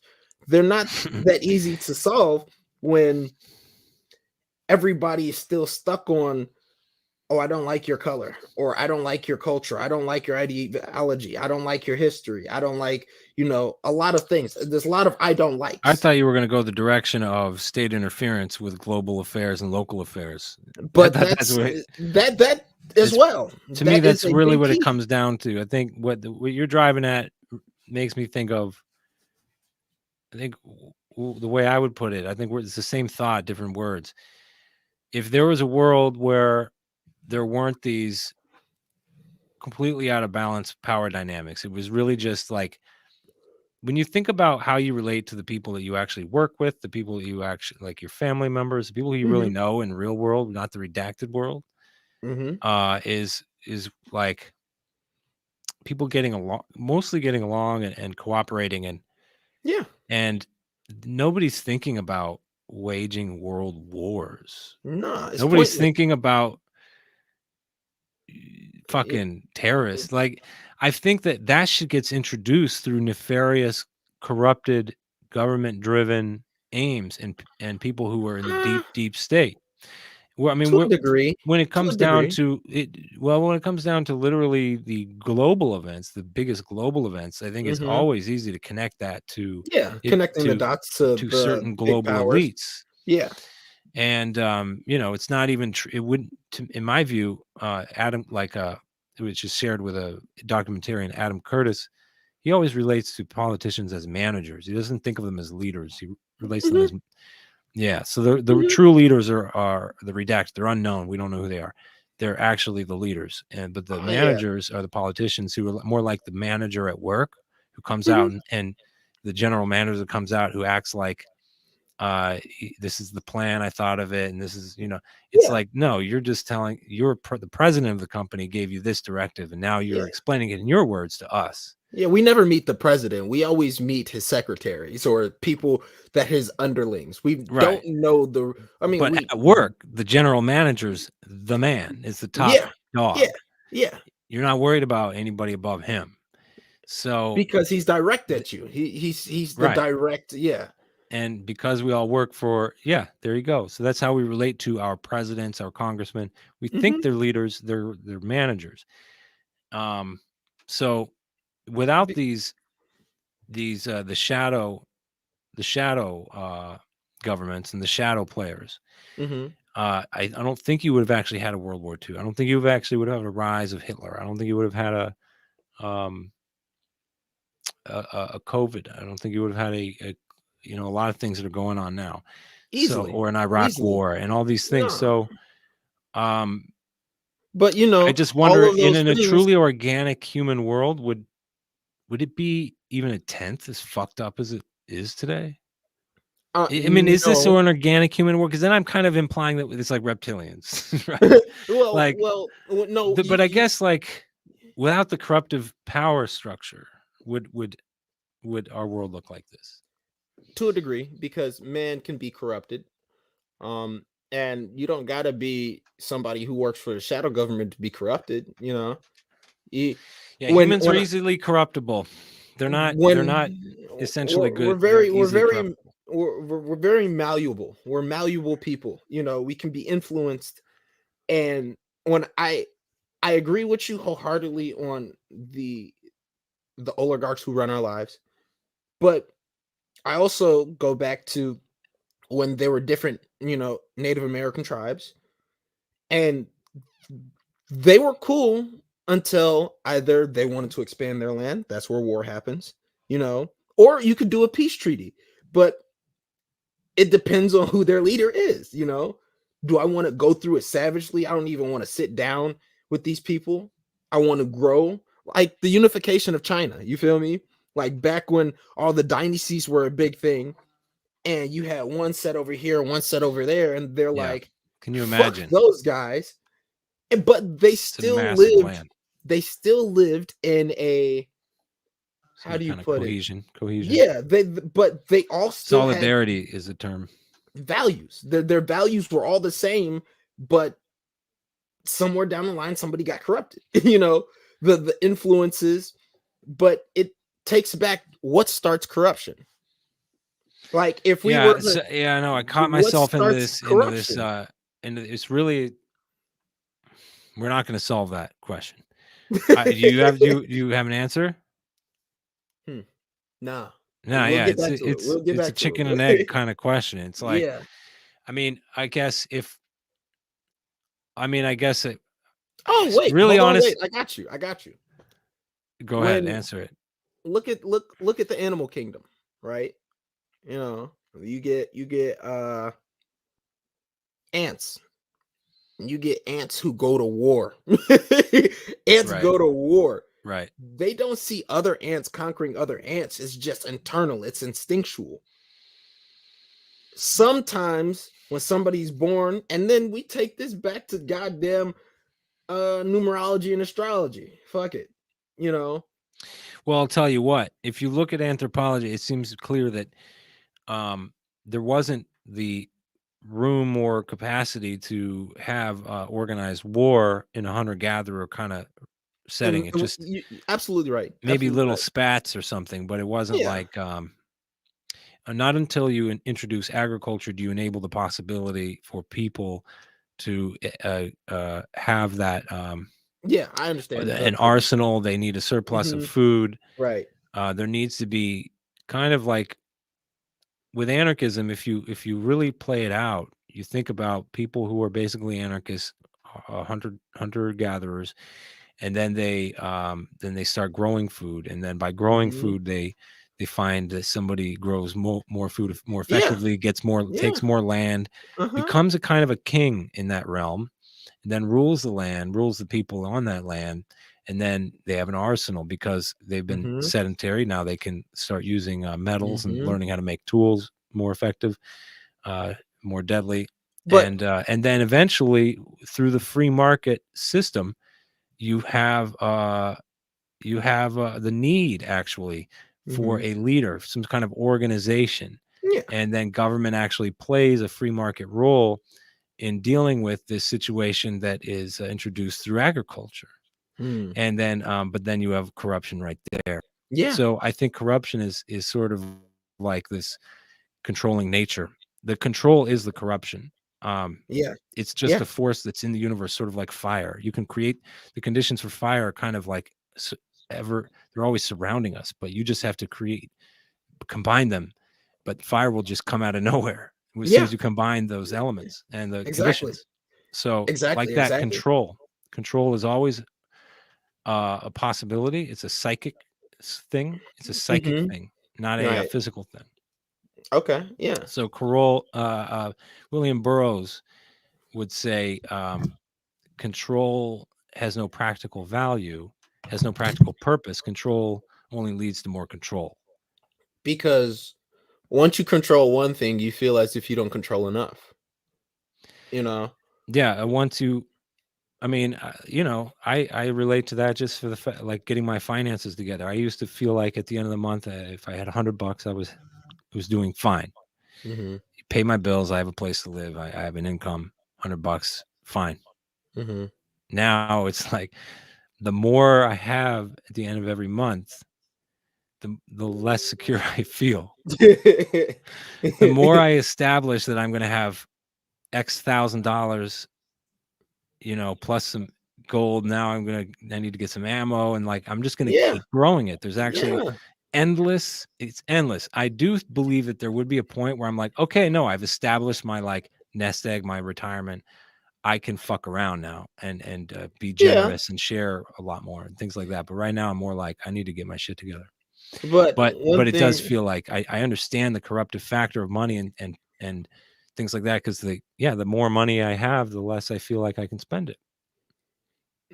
do you actually what do you know a civilization from history that was able to maintain peace for I don't know personally, so I'm asking you, do you I know don't. any civilization that is able was able to maintain peace and I only I have this weird feeling. Like I remember when I learned about the island of Crete, I had this weird feeling like, oh my, those are my people. Mhm. But genetically, that's not the case. I do believe in reincarnation. I'm more of a Buddhist, Christ-loving Buddhist.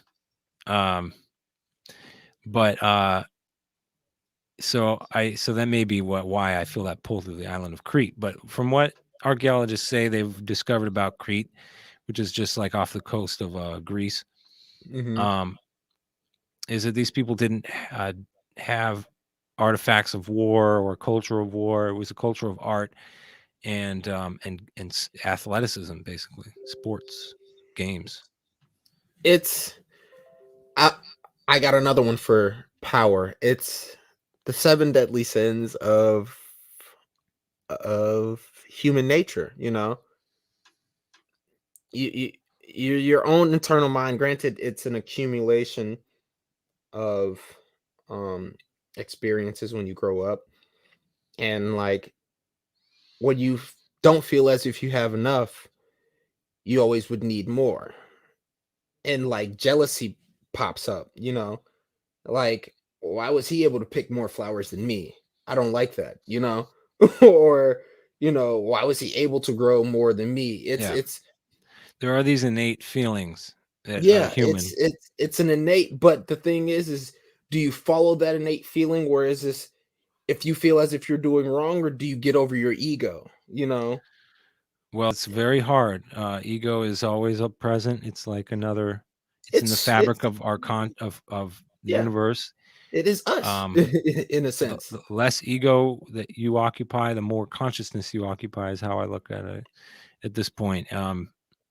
It's impossible to be conscious and egotistical. The more ego that you are, I don't know if it's absorbing you or you absorb it. I don't really understand. You know what I mean? Like, I think but your ego the absorbs more you. you, yeah, the more you fall into ego, the less you're conscious, and the more you engage in unconscious behavior. Yeah. Well, I feel as if your ego is what autopilots you, you know? Ego Yeah, is autopilot. it's And not the conscious side where you're you like, feel me? yeah, So you add that, then you add other things that enhance your ego, you know. Let's say liquid courage, for example. That was one of the biggest proponents that was, you know, kind of pushed out. Now, granted, um, different alcohols present different feelings and emotions, but when you like consistently push that out there. So, for example, college, I would always say college is just, I appreciate college. I didn't go to college, but not I'm yet. okay with You that. might go. I might, but it'd be my own college. Like, but but college provides experiences. College provides knowledge, and college is something that is a necessity to some people, but I always felt as if it was a super glorified high school because people never really sat down and were able to go through the vision quest that they necessarily needed to surpass what high school was, if you will. Like, you are an adult and you go through adult experiences, but through those adult experiences, it's only because it's forced upon you for you to like be cognitive of how that realm goes, but it never really allows the It's ego. apprenticeship versus classroom settings. It's real life experience versus being told what reality is or something. Yeah, yeah. And you do get to live and you do get to grow, but where was your time where you sat the fuck down and figured out who you are? Where, because you go out, you have fun, you go sit your ass down in class, and then you go to work, and then you go and you stay up and study numerous of hours. And then there's clubs, don't get me wrong, those that you got clubs and you can most definitely grow. But the thing is that where is your own personal guide in that whole thing where you find yourself, Well, you discover that no matter what you're doing in life, you're always going to be challenged with being conformed and herded.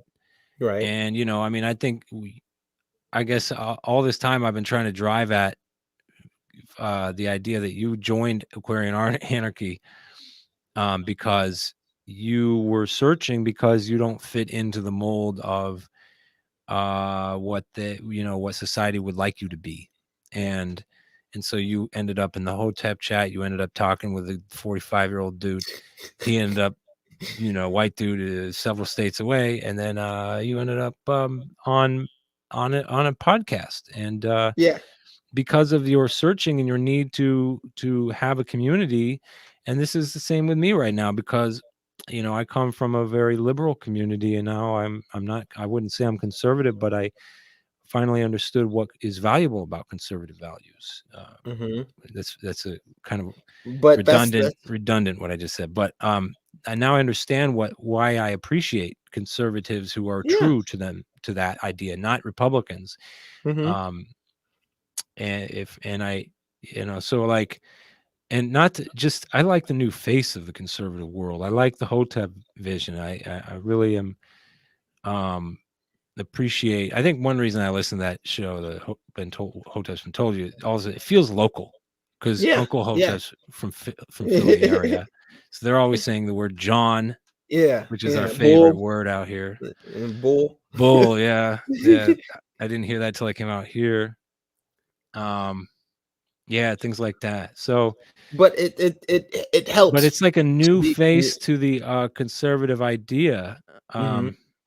It's finally going to we really do. So I bought my own home. I moved out here, I bought my own home. I had to pull myself up by the bootstraps, per se, Mhm. to get my shit together. Right. And so once then you own your home, and you're looking at people leaving trash on the streets, or not taking care of their Mhm. house, and you start Fuck are you going, doing? yeah, you start feeling like shit. This is exactly the conservative sort of vibe. But all right, so but then what do am I just going to become a Republican? No, my liberal values are the same. I care about people having access to health Facts. care. I care about Facts. people, green areas. I care about shop local. I care about your Yeah. artists, your art scene. I care about all the stuff that those people who I came up with, who are still very much like, take the jab and vote for anybody that's not Trump attitude people. These are Right. the people that I love, because they still have the same attitude of like caring about people. But But we they're principles. You like their principles. now our solutions are very different.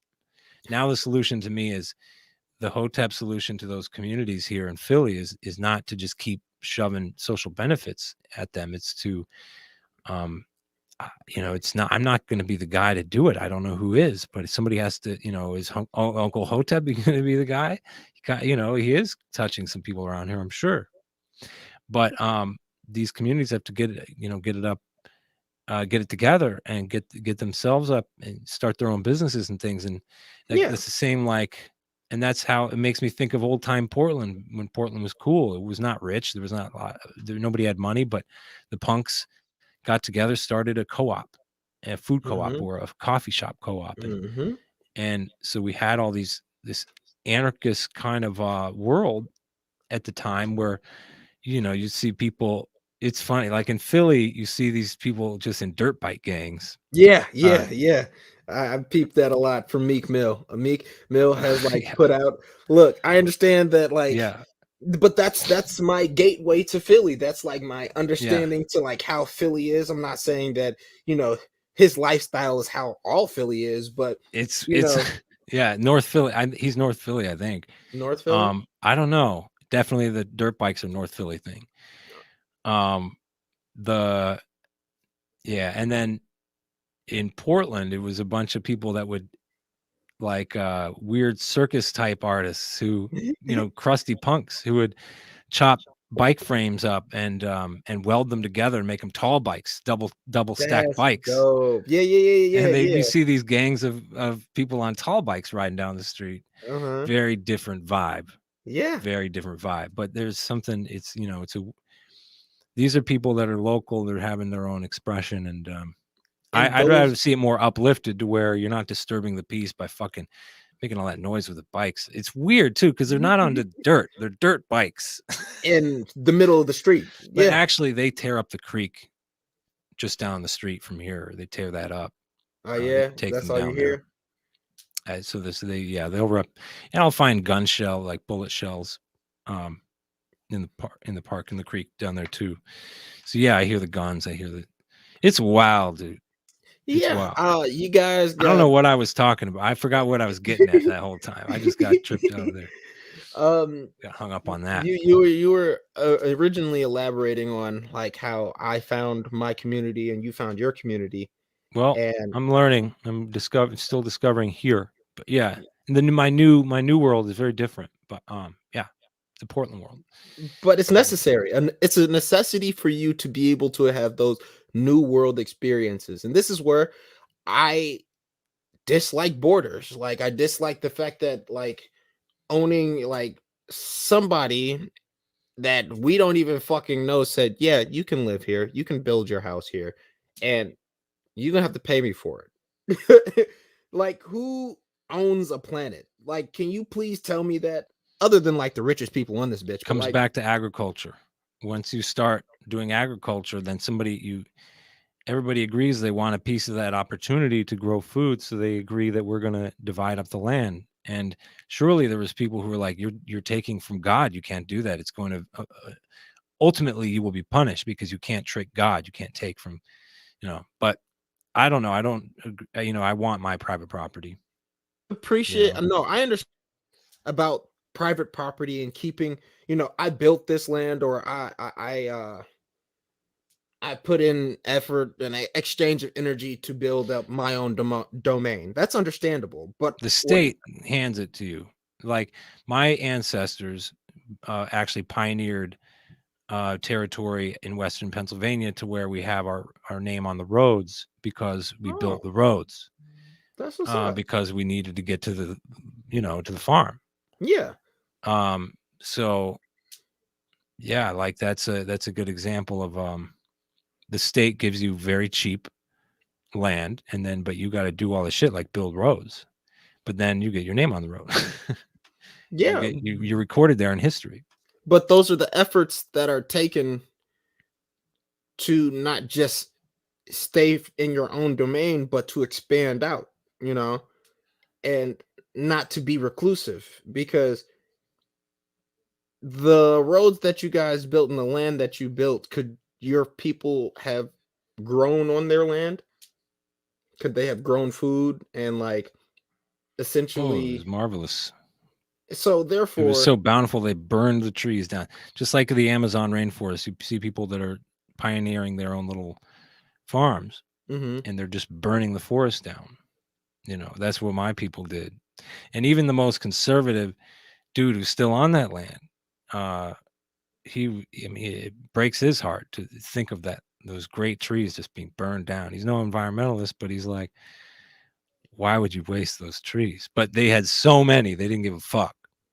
You know what I yeah, mean? yeah. They didn't I even mean, need to turn it into firewood. They just burn it down so they could grow. And then they grew their food.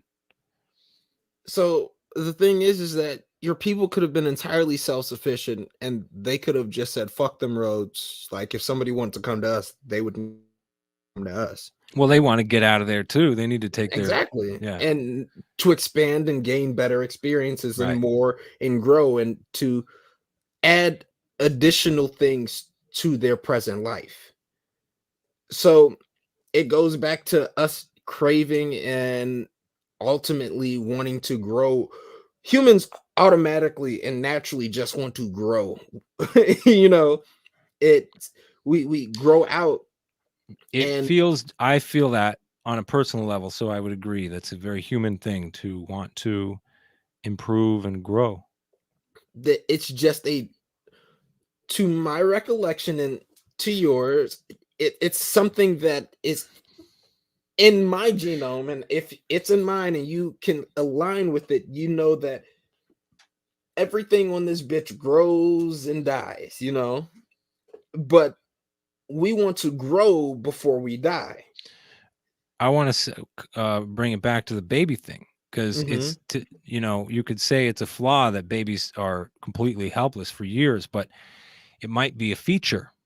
It might be very specifically whether it's, I I definitely lean toward the missing link, like we're a genetic experiment on a grand extraterrestrial scale, Yeah, interdimensional fucking world, yeah, universe. But even so, it could just be an evolutionary feature because of the devotion. mm, It changes the mother and father neurologically, hmm, for the better, and it also creates an inertia with a person to where that person almost never stops growing. Yeah, And if they but do, they become senile. I don't want to say you can't. There are people who you can't avoid every illness in life, but I think you're more likely to be senile and have neurological disorders if you stop growing.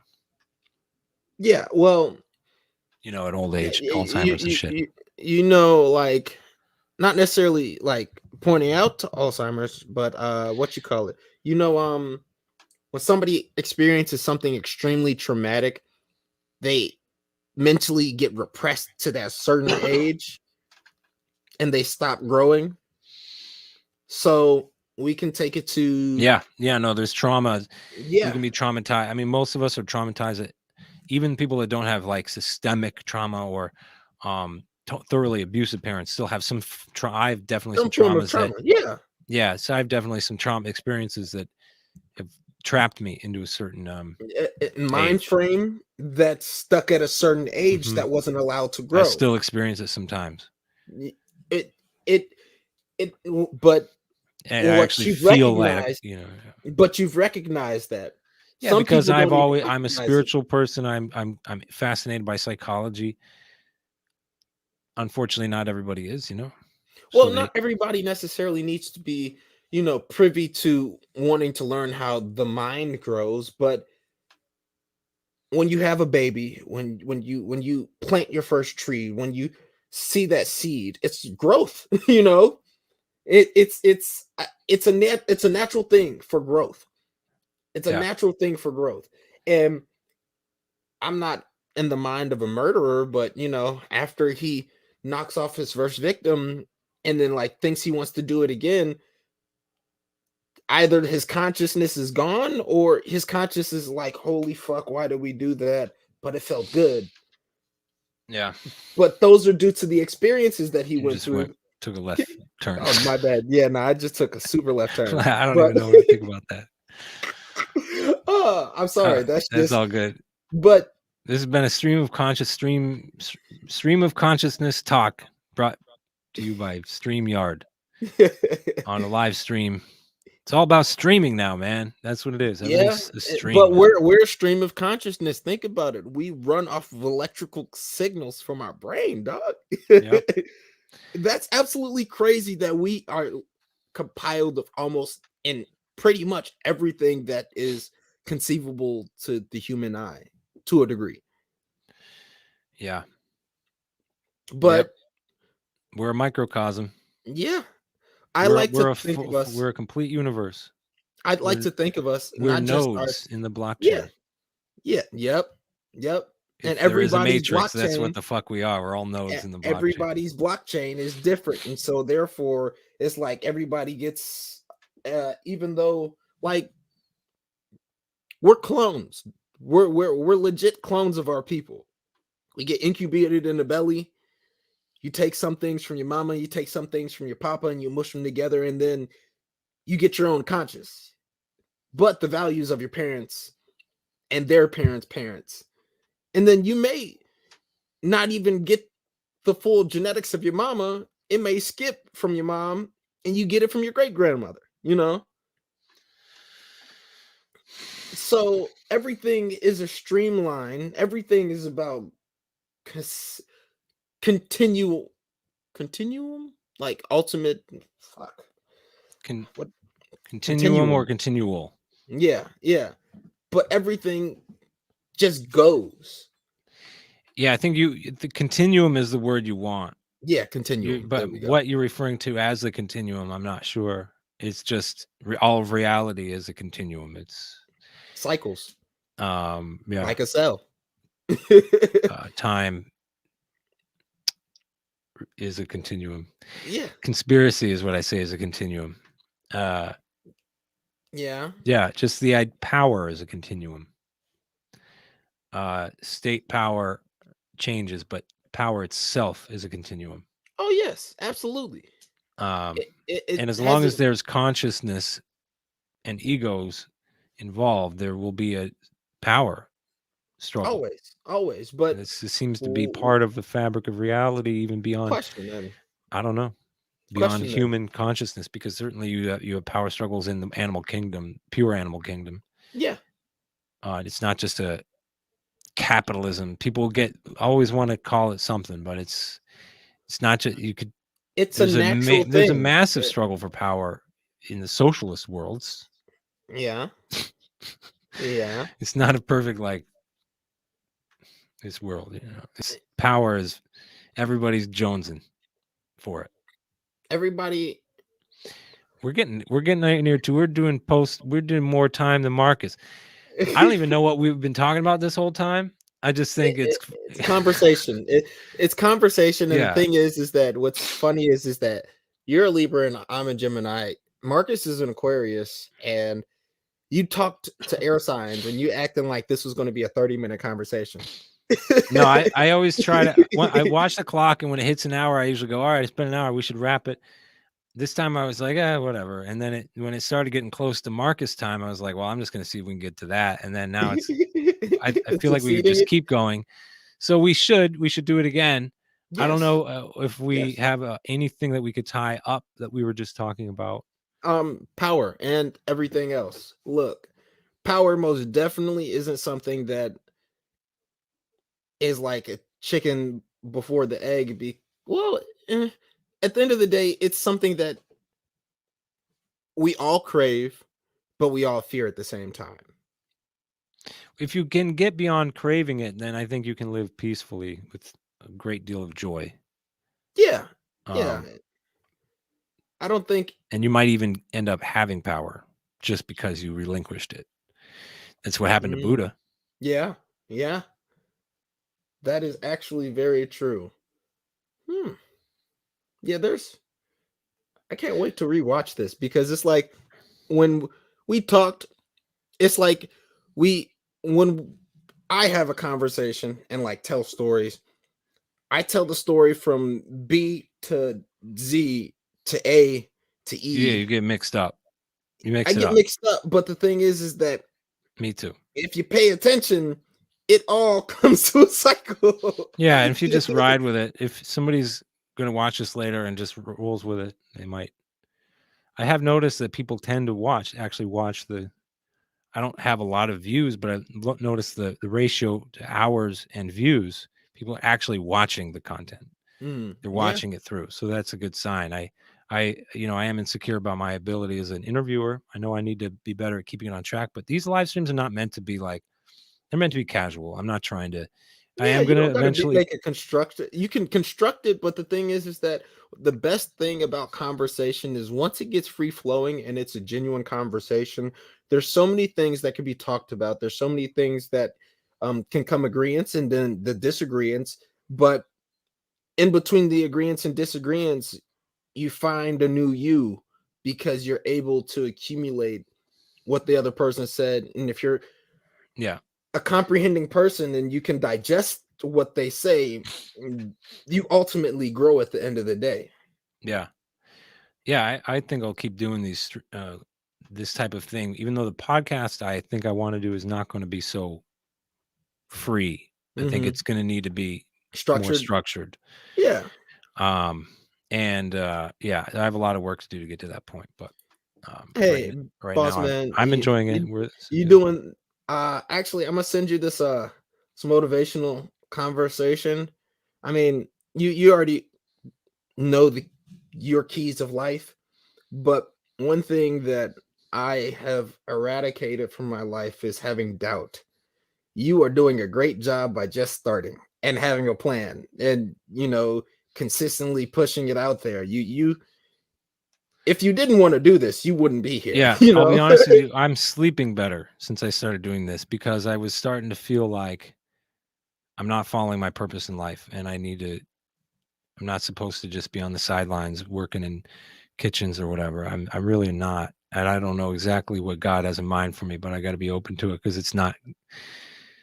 I know that I'm not just supposed to be on the sidelines. Anybody who actually is, my view, frankly, is not even that I'm special. It's simply this: if you are living in the world and you're seeing injustice and you're conscious of these things, you now have a responsibility, unfortunately for you, because a lot of people just get to live in this world and not think or worry about it.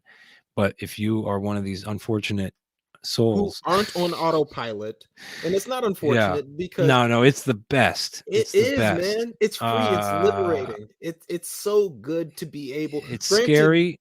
I think yes, fear has been yes, keeping me from doing anything, because this, even when I was podcasting before, um, and I even started a magazine and stuff like that, like, I always put a brand and other things between me and the audience. I didn't want to be the tied to it brand or the personally. attraction. Yeah, I wanted to create something that was the thing, not me.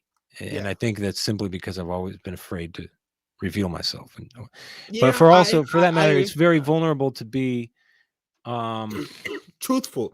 putting yourself right out there and being 100% about what you're about. And I'm still like, just for the fact that this is going to YouTube, I'm not being completely forthright in my thinking and my, because I don't want to get kicked off. Yeah, Um, so actually, I got to really just actually, it's kind of using this as to build you gave toward me something inspiration. that's completely off the grid and won't depend on like even a Patreon or anything. It has to be completely off the grid, like No Agenda. It's a show Right. I listen to. I'm actually involved with that show a little bit, but the they don't have any dependence on any kind of platform. They're completely decentralized. That's That's what's what I up, want. though. And then they build Yeah. this massive community, and I think Hoteps are doing a very similar thing. There's multiple communities that are out there that are doing what is necessarily right for the human race. And not everybody's going to agree with you. I've come to terms with, even though I am not a proclaimed genius by everybody else, everybody has their own genuine genius to them, and everybody has their own truth to them. And so, even though everybody has their truth, everybody has to be open to being uncomfortable with the truth that they find out, um to a larger degree than what they've ever perceived, you know. And so when it comes to individuals such as us, who put themselves out there to speak on a lot of injustices and things that we just perceive that just don't make sense, that just aren't right, we feel better, and we can you can feel a lot better about yourself because you've stopped allowing your perception of others to dictate your your ultimate being, which is your 100% usefulness. People take away their usefulness by applying a mask to their face and going along with And a then you certain judge stigma. people based on the Mhm. mask that you're wearing. Exactly. And so therefore, when you judge people, when you have something against somebody, and when you push out your own, what is it? Your own, I guess, demons, you it's a reflection of yourself. This world is a big ass mirror at the end of the day. We mirror absolutely everything that we are Right. because this world is your mirror. Relationship is a mirror. Exactly. So, are you going to be are you going to be the reflection, or are you going to be your genuine self? You feel me? Well, both. You are, by being the genuine self, you are a reflection. By Yes. If Yes. you're faking somebody, they can't learn anything from their behavior. If you're like, I don't know, there was a problem with Portland.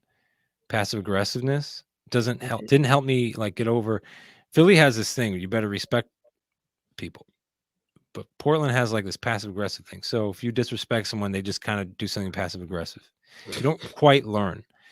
In Philly, you get your face smashed in. Now, I haven't had Yeah. my face smashed in, but I have been in some Altercations. situations. And I've never been in. I still haven't even been in a fight here, but That's good. I had some spats, and even when someone's disrespecting you, you have to rise to a certain level and understand their ignorance. That's a term we use a lot here, like ignorance. Somebody's acting ignorant. I mean, that's kind of a national term, but I hear it a lot here. Mhm. Somebody's behaving ignorant. They're acting. So when you recognize that somebody's acting ignorant, they're not just an asshole, they're ignorant. So then you can Yeah. understand and actually now have a certain approach it from a different level of respect. Philly's very weird, man. It's very full of contradictions, but it actually has made me a better person. That's what's up, The dog. culture here, it's a strange Hey, strange but different cultures place. applied to an individual makes them a lot more whole than anything.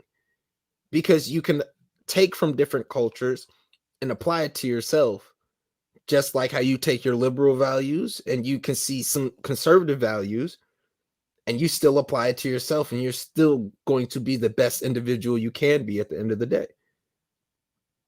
Totally. We're about to hit 2 hours. Let's do Yeah. it. Yeah. Good point to end on. Well, man, everybody that stuck it out this far, there's nobody live that has stuck it out this far, Yes, you but anybody who's actually watched this far, I congratulate you. Thank you. You have a great attention span, or you're just in another room doing dishes or something. I'm not. Who knows? But Yeah. glad to have had anybody that's tuned into this. Glad to have talked with Nicco. I'll keep tuning into Aquarian Anarchy, and hopefully other people will. Most definitely, much appreciated, boss. Thank you for joining me on your Monday leading into Thanksgiving. I hope you have a very good Thanksgiving. You as well. You as well. And Thank you. thank you. So that's it. Yes, sir. Take care, man. I'm going to end the broadcast. We'll still be on the other Okay. side of it, though. Most Okay. definitely. Most definitely. Peace out, everyone. Peace.